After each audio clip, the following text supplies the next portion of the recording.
Gálatas, o capítulo 1, ele está começando esta carta, que segundo os comentaristas, meus irmãos, foi a primeira carta que o apóstolo Paulo escreveu e que está no cânon, tá? Nós não podemos imaginar que Paulo só tenha escrito o que está no cânon. Ele certamente escreveu mais cartas, há evidências de que ele escreveu mais cartas, mas estas que estão no cânon, Gálatas é a primeira, é a mais antiga. Nós estamos falando de cerca de 49, 50 depois de Cristo. Isso significa que por volta de 20 anos depois de Jesus ter ressuscitado e subido aos céus, saiu este primeiro texto. Mas esse texto não saiu para os judeus, esse texto saiu para pessoas que foram evangelizadas pelo apóstolo Paulo na sua primeira viagem missionária, quando Paulo fez o circuito da Ásia Menor, passando pela região da Galácia do Sul, que fica, se vocês se lembrarem, aqui fica a Palestina e o Mediterrâneo entra aqui um pedaço da Palestina. Esta região da Ásia é que foi evangelizada na primeira vez. E quando nós olhamos para esta carta, nós vemos que o apóstolo Paulo está começando esta carta muito irritado. No decorrer da sua escrita, a gente percebe que o apóstolo Paulo vai amadurecendo, vai se tornando mais tranquilo, vai se tornando mais educado. O fato, meus irmãos, é que o apóstolo Paulo, quando começa essa carta, e nós vamos ler a partir do verso 6, é verdade, o reverendo Luiz já pregou sobre a parte inicial, a saudação de Paulo. Nós temos que nos ater aqui à definição do que Paulo considera evangelho. E eu vou ler o texto que nos cabe hoje, mas vou voltar atrás no contexto próximo. Ele diz aos Gálatas: admira-me que estejais passando tão depressa daquele que vos chamou na graça de Cristo para outro evangelho, o qual não é outro, senão que há alguns que vos perturbam e querem perverter o evangelho de Cristo. Mas ainda que nós, ou mesmo um anjo vindo do céu, vos pregue evangelho que vá além do que vos temos pregado, seja anátema, seja maldito. Assim como já dissemos, e agora repito, se alguém vos prega evangelho que vá além daquele que recebestes, seja anátema, seja maldito. O apóstolo está começando esta carta com as notícias mais difíceis que ele já encontrou. O apóstolo Paulo está admiradíssimo do fato de que ele, tendo pregado àquela igreja, pouco mais de 3 anos, já havia fortes influências judaizantes dentro da igreja. E quando eu falo de fortes raízes judaizantes, eu estou me referindo especificamente a ritos introduzidos por cristãos que aceitavam Jesus Cristo como Messias. Não eram judeus que rejeitavam o Messias, eram judeus que aceitavam o Messias, que eram messiânicos e que compreendiam que Jesus Cristo tinha morrido na cruz no lugar deles. Mas entendiam que eles não podiam abandonar o código de lei que vinha do Antigo Testamento e que dizia que toda pessoa que participasse do povo de Deus teria que ser circuncidada. Eles viviam um dilema. E o dilema era exatamente este: Deus não deu a circuncisão por estatuto perpétuo a Israel? Deus deu. E por que os crentes não estão neste pacto de Deus? Paulo vai explicar que isso não funciona para pessoas que não são judias. Ele vai dizer aqui, vejam vocês, no capítulo de número 5, o verso 6, ele diz: em Cristo Jesus, nem a circuncisão, nem a incircuncisão tem valor algum, mas a fé que atua pelo amor. E mais adiante, o apóstolo repete isto. Esta mensagem do apóstolo é que, de fato, aqueles crentes estavam sendo iludidos, estavam sendo atrapalhados no seu crescimento do evangelho e, consequentemente, por conta desse atrapalho, desta perturbação que havia por parte dos mestres judeus, crentes, mas que introduziam a circuncisão como o imprescindível para a salvação, o apóstolo Paulo se irritou. E disse assim: admira-me que estejais passando tão depressa daquele que vos chamou na graça de Cristo para outro evangelho. Vocês sabiam que mesmo programas infantis de televisão ou de YouTube, a imagem não pode ficar congelada mais do que 10 segundos, no máximo 10 segundos. É preciso trocar com um intervalo de aproximadamente 5 segundos, às vezes 2 segundos, para que a pessoa não mude de canal, porque ela se distrai, ela procura coisas novas. Então, a forma como se prende a atenção de uma pessoa diante da televisão é fazendo com que a imagem mude a cada 2 segundos, 4 segundos, 6 segundos, 10 segundos. E de repente, então, se você estiver vendo uma pessoa assistindo televisão, você pode perceber que as luzes vão se mexendo toda hora no rosto dela, exatamente por conta de mantê-la interessada, de mantê-la acesa. Os estudiosos dizem que esta pregação aqui, vocês não vão lembrar de mais do que 15% daqui 2 horas, e vão esquecer amanhã.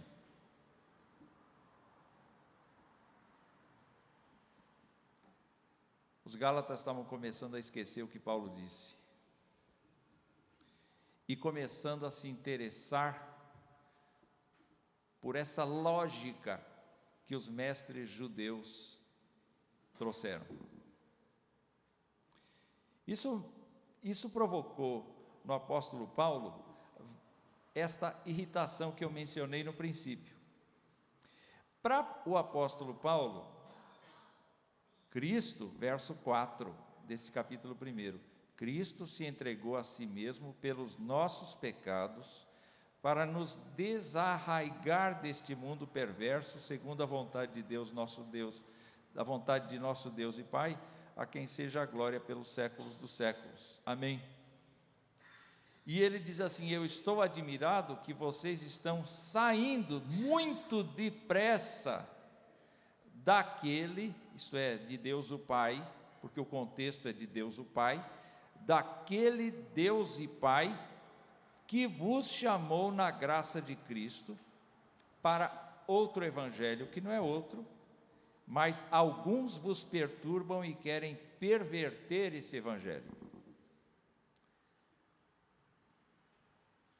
Na opinião do apóstolo Paulo, tudo quanto o Antigo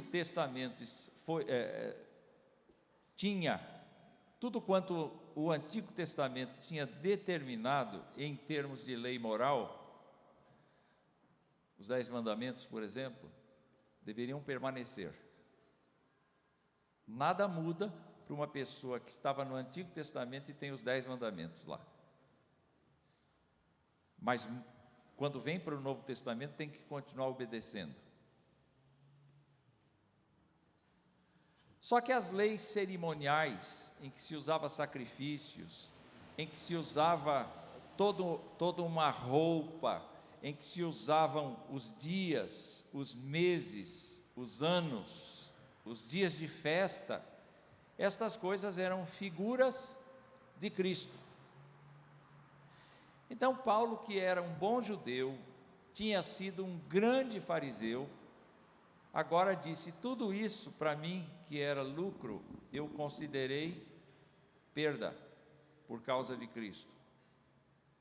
As pessoas que aceitam a Jesus Cristo como Senhor e Salvador de suas vidas, são pessoas resgatadas deste mundo perverso, desarraigadas deste mundo perverso. Elas são sacadas deste mundo perverso para viver para Deus, para a glória de Deus.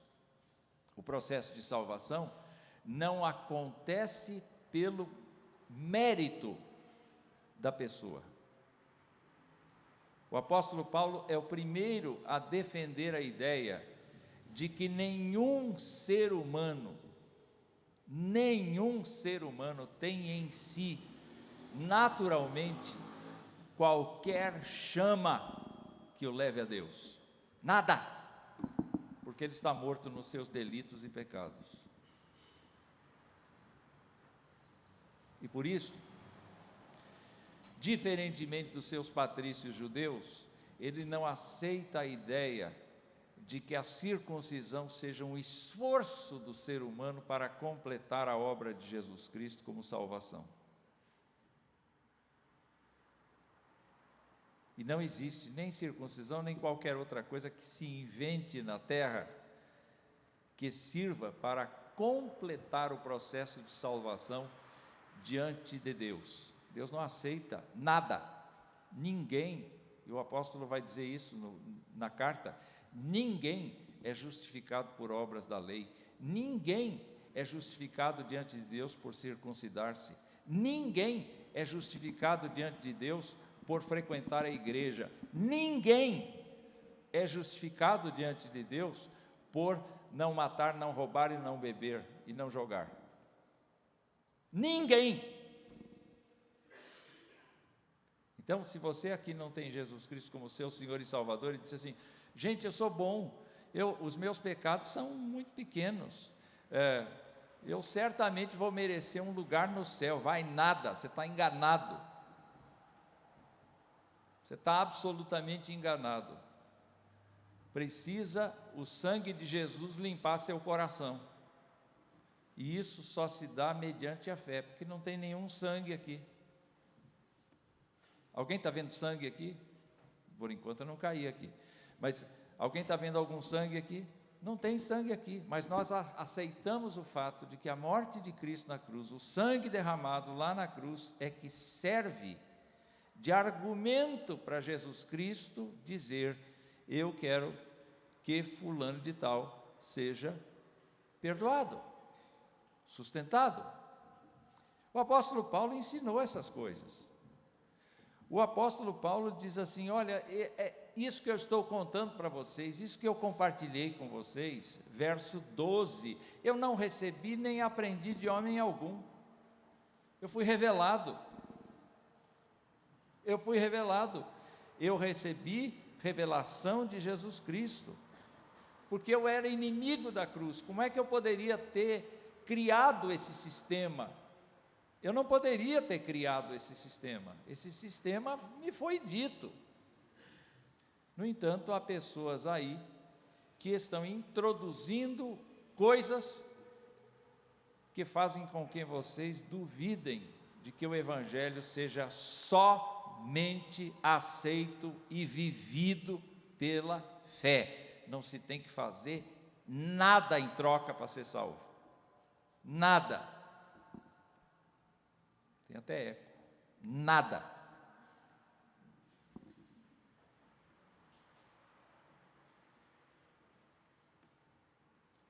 Mas nós temos várias correntes teológicas na história que dizem assim: não, certamente o homem não perdeu a sua capacidade de ir na direção de Deus.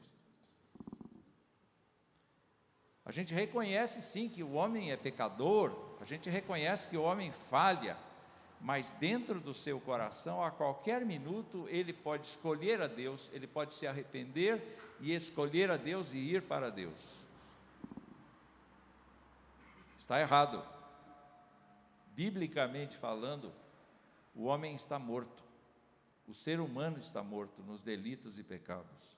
Ele não tem sensibilidade para Deus. Quando o apóstolo Paulo fala a respeito das pessoas, ele diz que as mentes das pessoas estão cauterizadas, 2 Coríntios capítulo 4, elas não entendem.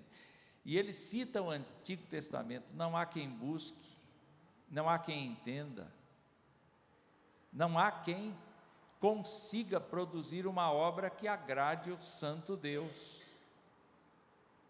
É necessário que Ele intervenha, é necessário que Ele chame, é necessário que Ele faça morada nos corações para que as pessoas admitam a sua necessidade de Deus. Você não imagina como é maravilhoso você estar num culto como esse e alguém lá da frente dizer assim: olha, confesse ao Senhor os seus pecados. E você diz assim: Senhor, o Senhor me conhece profundamente, o Senhor sabe melhor do que eu mesmo que eu sou falho, fraco, incapaz de compreender o Senhor, rebelde em muitas das coisas que faço, não sincero muitas vezes, às vezes esquecendo de Ti, às vezes sendo perturbado por outra coisa. Tu sabes de tudo. E você crê que Ele está ouvindo. Isso não vem de você, gente, não vem do crente, vem do Espírito do Senhor que convence. O crente, Paulo ensina isso, o crente é um vaso em que a graça de Deus é posto. A única coisa que o crente faz é render-se, entregar-se, depender, confiar.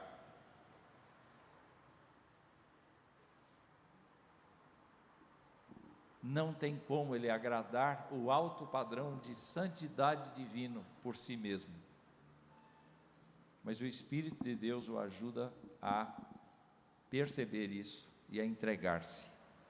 E é isso que Deus quer, que a pessoa simplesmente o receba pela fé. Os judeus estavam dizendo: gente, nós temos que acrescentar coisas a isso. Então, se nós analisarmos hoje as denominações evangélicas, nós temos várias denominações evangélicas que acrescentam coisas ao processo da fé.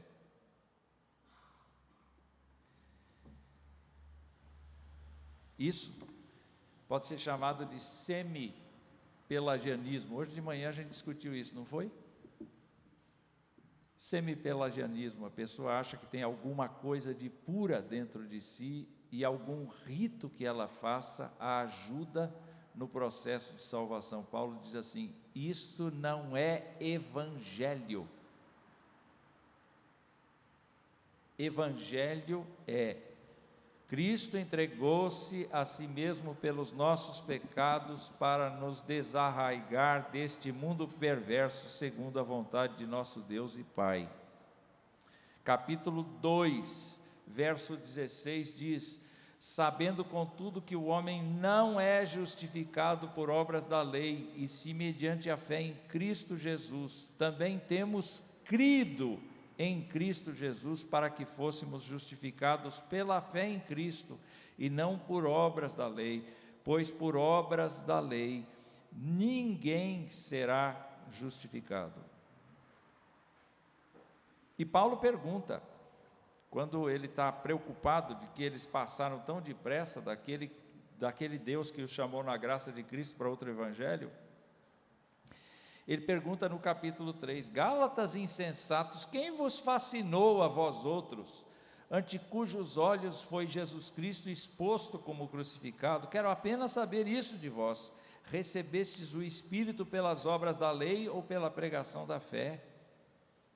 Sois assim insensatos, que tendo começado no Espírito, estejais agora vos aperfeiçoando na carne, terá sido em vão que tantas coisas sofrestes. Mais adiante, ele esclarece,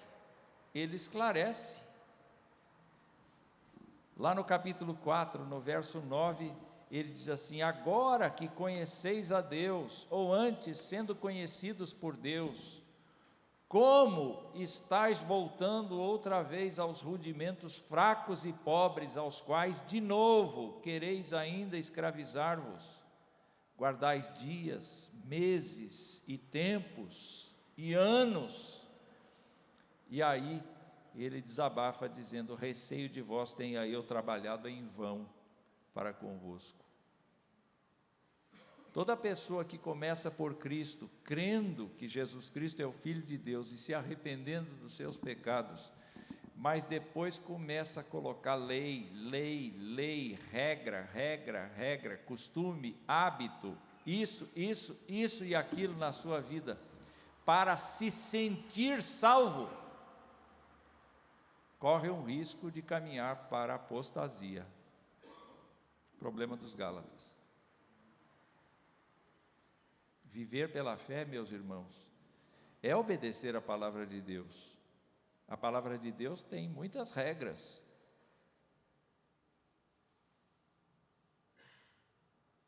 Mas é o apóstolo quem diz assim: todas as coisas me são lícitas, mas nem todas me convêm. Todas as coisas me são lícitas, mas nem todas edificam. Todas as coisas me são lícitas, mas eu não me deixarei dominar por nenhuma delas. Viver por fé é viver desarraigado do mundo e das regras do mundo. E Paulo então diz assim, versos 4 do capítulo 5, ele diz assim: de Cristo vos desligastes, vós que procurais justificar-vos na lei, da graça decaístes. Ou seja, é possível, se a gente não tem instrução da palavra de Deus, é possível a gente viver um evangelho que é outro. Se a gente vai construindo um castelo de doutrinas e de teorias e de exigências e de dependências. Eu me lembro, meus irmãos, que determinados grupos, na minha época de mocidade, não permitiam que uma pessoa entrasse na igreja sem que fosse de paletó e gravata. E explicavam isso biblicamente. Se a pessoa não vem de terno e gravata, não é salva. Diziam. Se a pessoa não vem com um vestido abaixo, no meio da canela, não é salva. Esta era a linguagem que era utilizada. Agora vou para o outro lado. O crente seminu na igreja não é salvo.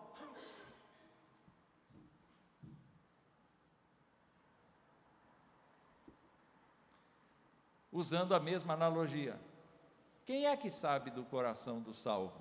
Agora, depois de salvos, nós começamos a cuidar de detalhes que nos dão testemunho de nossa salvação. Isso é diferente.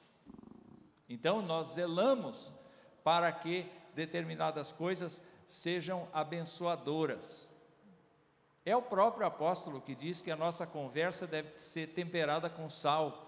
É o apóstolo que diz que a nossa vida tem que ser vida de embaixadores de Cristo, que encaminham os outros para a reconciliação.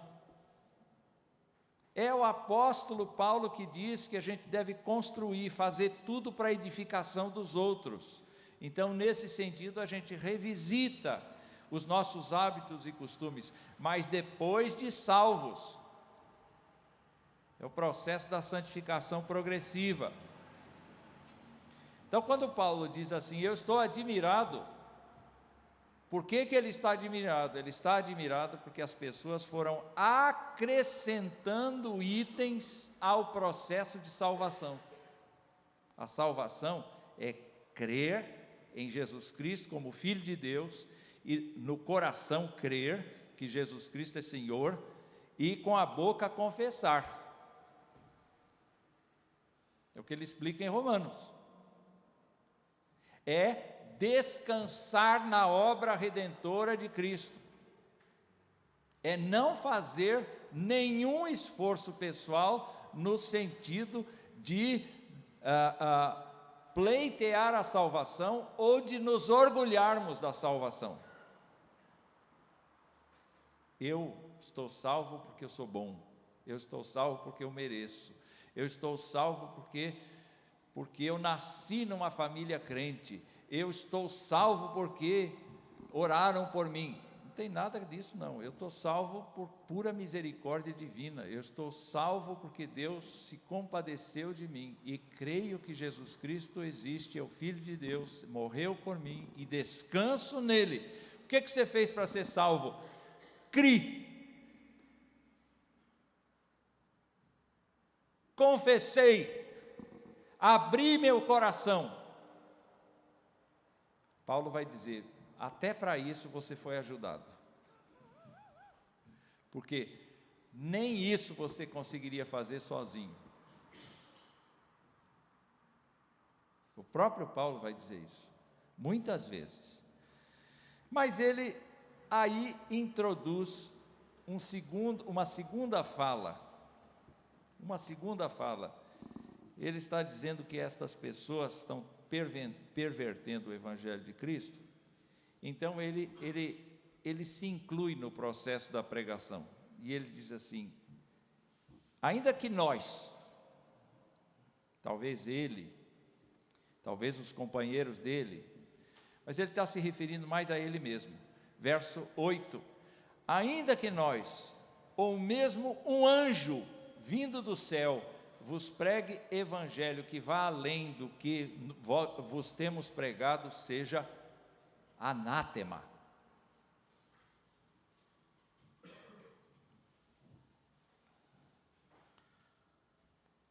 Vocês viram como ele está irritado? Se alguém disser que além de Jesus Cristo entrar na minha vida é necessário que eu faça alguma coisa, que esta pessoa que ensina isso seja maldita. Pode ser eu, pode ser um anjo do céu, pode ser um espírito ministrador, pode ser uma autoridade que venha dos céus, porque o Evangelho não muda. O que Deus revelou, o que nós precisamos saber, está escrito na palavra do Senhor, e os apóstolos fecharam questão. Não se tem Jesus Cristo por meio do esforço pessoal. É só a entrega. Lembra daquele versículo do Antigo Testamento que diz assim: entrega o teu caminho ao Senhor, confia nele, e ele o mais fará. Eu gosto mais daquela tradução que diz assim: e ele tudo fará. Ele tudo fará. Vamos de novo. Entrega o teu caminho ao Senhor, confia nele, e ele tudo fará, ou mais fará, mas eu gosto do tudo fará, porque é isso que ele vai fazer. Você entrega o teu caminho, e o Senhor fará tudo. O Senhor vai regenerar o coração, o Senhor vai justificar o pecador, o Senhor vai adotar o pecador no número dos seus filhos, o Senhor vai derramar sobre essa pessoa o sangue de Cristo, e vai limpá-lo dos pecados. O Senhor vai escrever o nome dessa pessoa no livro da vida. Tem um trabalhão para salvar uma pessoa. São muitas operações que ele tem para salvar uma pessoa. E o que é que a pessoa faz? a pessoa, depois de convencida, regenerada, ela entrega o caminho. E o apóstolo está dizendo: se houver alguém que fale diferente disso, é maldito.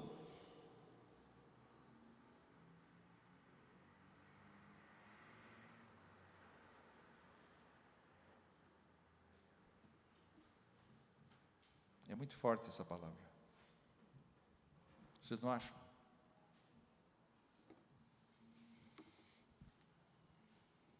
Fiquem pensando em tantas religiões que nós temos no mundo, como as pessoas criam métodos, regras, como as pessoas interpretam a Deus, como as pessoas querem arrebanhar os fiéis.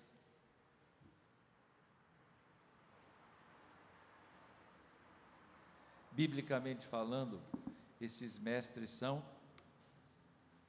malditos. É necessário que eles se arrependam e creiam no Evangelho de Cristo para serem salvos. Então você tem que revisitar a sua teologia. Você tem que se lembrar de uma coisa muito simples, e eu estou encerrando aqui. Como é que foi a sua conversão? Será que você teria chegado a Deus e dito assim: Senhor, eu estou tão emocionado pelo fato de Jesus Cristo ter morrido por mim, eu vou aceitar esse apelo, vou lá na frente, e eu vou, mas, Senhor, eu não sou tão mal assim quanto eles estão falando, eu acho que eu sou menos mal, eu afinal de contas, sabe, Senhor, eu nunca transgredi teus caminhos, eu fui criado num lar protestante, eu nunca frequentei um salão de baile, Senhor, para com isso.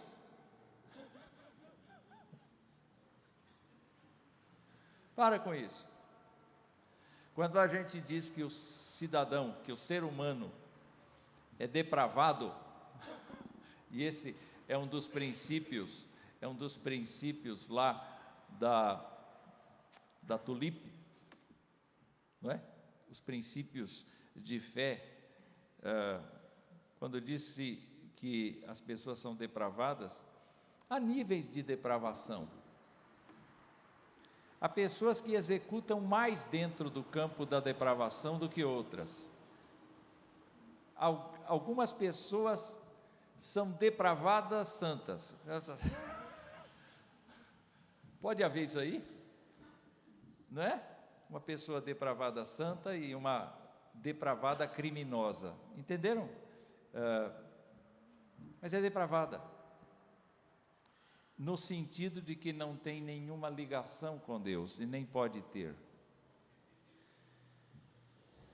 Então, quando Jesus Cristo salva aquela pessoa, não importa se ela foi criada na igreja ou se ela foi criada no mundo e fez uma porção de coisas, a depravação era igual.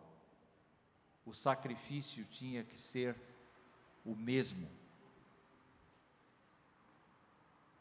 Então, se você é crente em Jesus Cristo e foi abençoado com ser criado na casa do Senhor desde pequeno, cantou aqui na frente, se eu fosse um elefante, não é? Acho que naquele tempo seu não tinha esse cântico, né? Não é? Mas já havia baleia, já havia elefante, não é? Já havia todas essas coisas. Mas vamos supor que você foi criado na igreja. Gente, a morte de Cristo foi tão violenta para poder salvar você. Mesmo estando na igreja, mesmo estando dentro da aliança que Deus deu lá em Abraão. E se você foi do mundo, você sente mais esse processo de salvação, porque você efetivamente cometeu muitos erros visíveis, constrangedores diante de Deus, mas o sacrifício é aquele que Cristo fez na cruz. Então não tem desculpa. Senhor, eu sou indesculpável. Senhor, eu te irritei a vida inteira com a minha vida. Senhor, eu te desconhecia. Senhor, eu te desprezava. Senhor, eu te conhecia de ouvir falar, agora os meus olhos te veem. Senhor, só o sangue de Jesus Cristo pode me limpar dos pecados. E eu sei que qualquer coisa que o meu ego tente fazer para dizer que eu não sou tão mal assim, não vem do Senhor. Eu sou nada. Eu sempre fui nada. Mas eu creio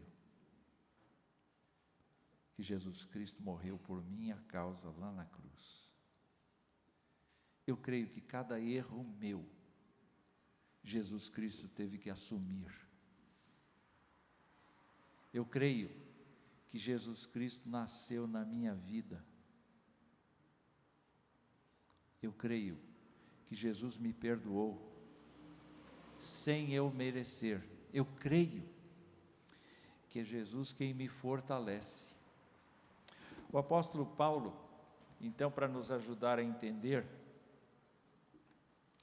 disse no capítulo 2, nos versículos 19 e 20, ele diz assim: eu, mediante a própria lei, morri para a lei, a fim de viver para Deus.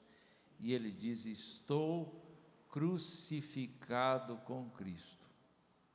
Estou crucificado com Cristo. O que Cristo fez na minha vida?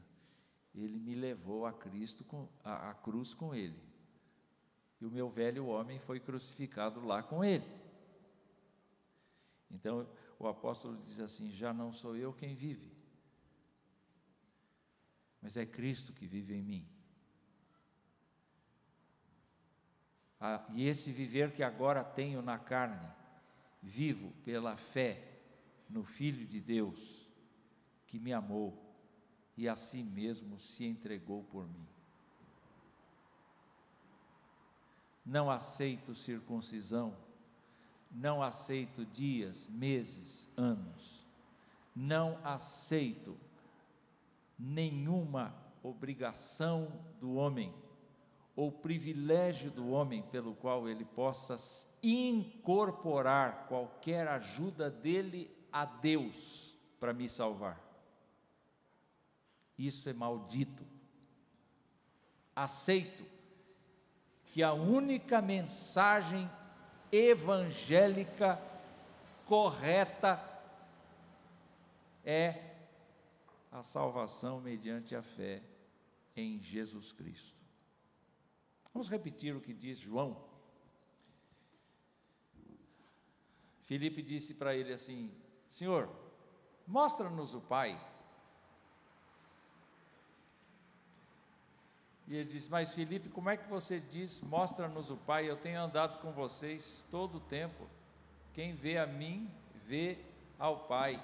E Jesus Cristo diz assim: eu sou o caminho, a verdade e a vida. Ninguém vem ao Pai senão por mim. Somente pela fé. Aleluia, somente pela fé. Se alguém vos prega evangelho que vá além daquele que recebestes, seja anátema, seja anátema, seja anátema. Mas bendito seja o Senhor, que nos salvou dos nossos pecados, desarraigando nossa vida deste mundo perverso, segundo a graça de Deus.